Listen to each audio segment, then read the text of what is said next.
isang kubita kasi anin kami dito na isang kubita lang. Nagpagawa ako ng dalawa. So yan. So nagpapahakot muna ng mga materials bago ako magpagawa para yung gagawa tuloy-tuloy na yung paggawa kasi yung materials kasi kasi kahit ito lang nila dun sa kalsada kaya tripli ang gastos. Ngayon nakaubos na ako ng 20,000 dyan kasama na lahat ng labor tsaka mga hakot na materials kasama na lahat. CR lang, isang CR lang. So yan. Aga pa nga ako dyan pala ng buhangin kasi nga yung mga bata dito grabe ka pasaway, dadakutin nila yung buhangin, yung hagis nila. Yung buhangin niya isang earth na yan kasama ng hakot dyan tsaka presyo ng buhangin kulang-kulang 4,000 na, tapos tinatapon-tapon lang nila, dinadakot-dakot nila tapos ihagis nila para ba sila nasa tabing dagat na naglalaro ng buhangin. Diyos ko po. Ginawa ko yan, isako-sako ko na nga lang kahit para sayang kasi pag itapon-tapon magagamit nga dyan, yung matitira magagamit nga dyan sa patok. Malinis na yung patok ko dyan sa harapan. So yan, busy na nga din ako sa dyan kasi kukuha pa ko ng labor 650 babayaran mo, tapos sayang naman, wala naman akong gagawin. Hindi lang naman tayo sa puro ganda lang tayo, kailangan may utak din.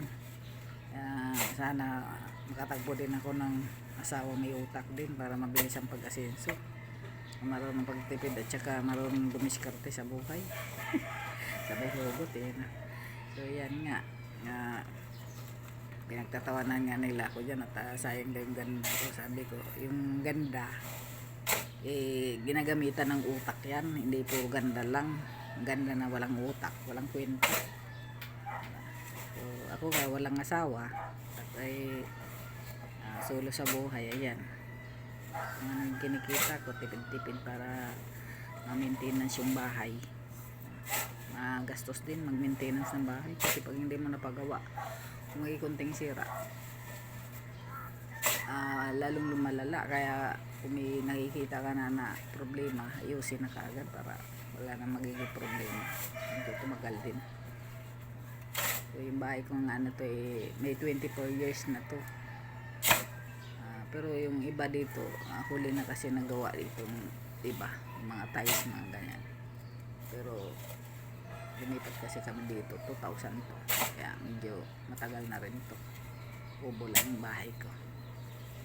So yun, nag-test kami sa kubo-kubo kasi yung asawa ko nga, namatay ko asawa may sakit, tapos yung dalawa kong anak nag-aaral, so labandera nga lang yung trabaho ko at lahat ng racket ay pinapasok ko.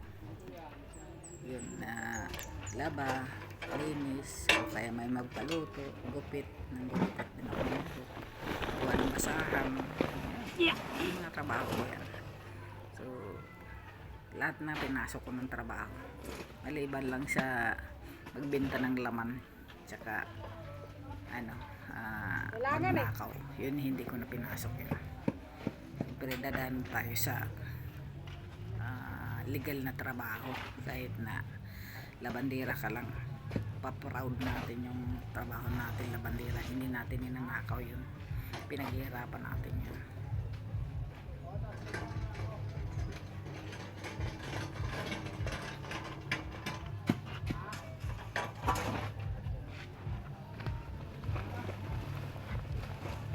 Yeah.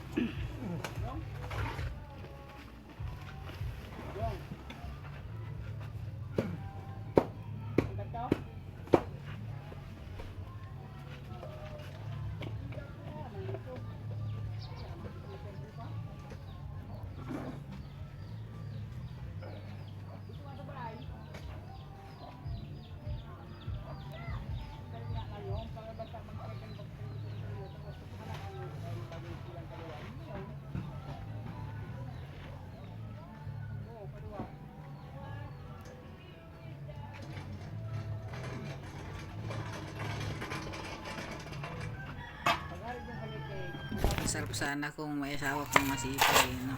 So, isang libor nga ako dyan.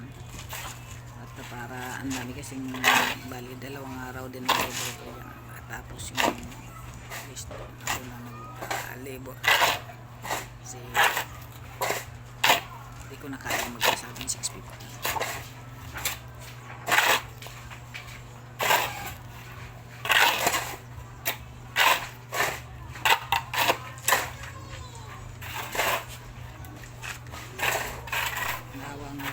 Sa matanda na yan, may 62 years old na. So, yan.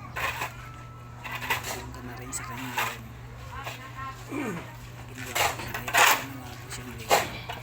Tuwang pa rin ako yan kasi medyo nakakaawa rin.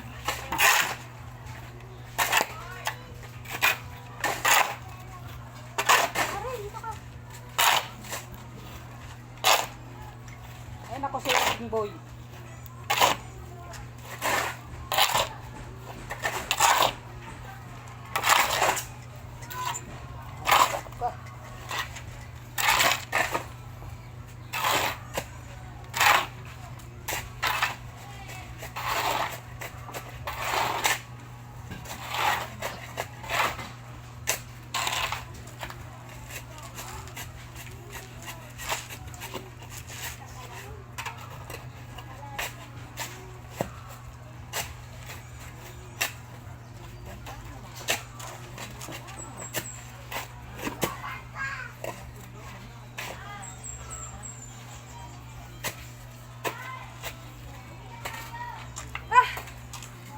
Ka?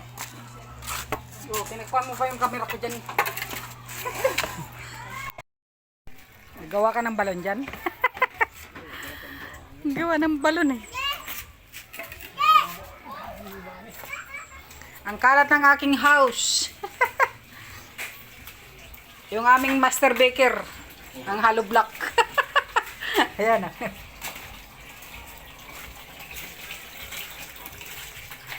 Tapos na ulit ang panibagong project, kubita. 2 kubita na.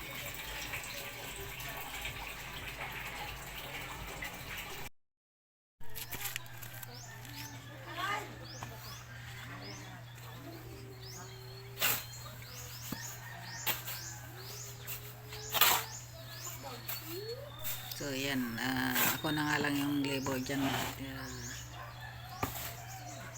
2 araw ko lang pinag-labor yung matanda. Nagtipid na ako para bawas-bawas sa sa gastos kasi sobra na talaga eh. 20,000 din naubos ko dyan. So, masisimot na. Masisimot na yung bulisak ko. Wala pang another income. Kaya tipid-tipid muna ako na muna yung nag-labor. So, yan, medyo masakit nga yung puson ko dyan sa kabubuhat. Iba na rin kasi pagka nagkakaedad na tayo.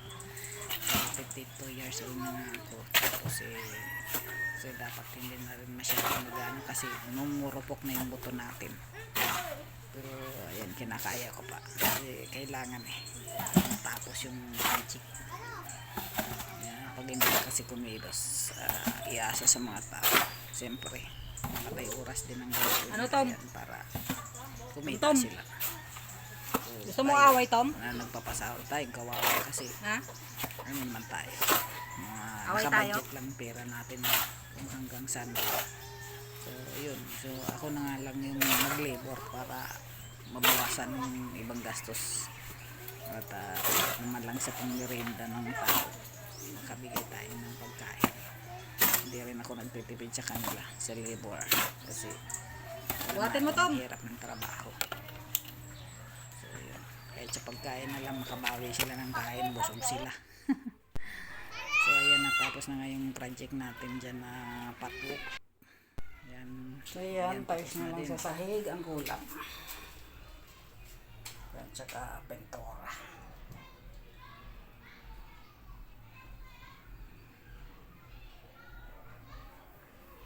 Sahig lang itatiles. Yan yung DIY in the door. So yan. Tapos din yung project ko. So ayan yung tapos na, pintura na lang. kalat eh. Pipinturahan ko na lang yan. Hindi ko na itatagis kasi buong ano eh, sahig lang guys.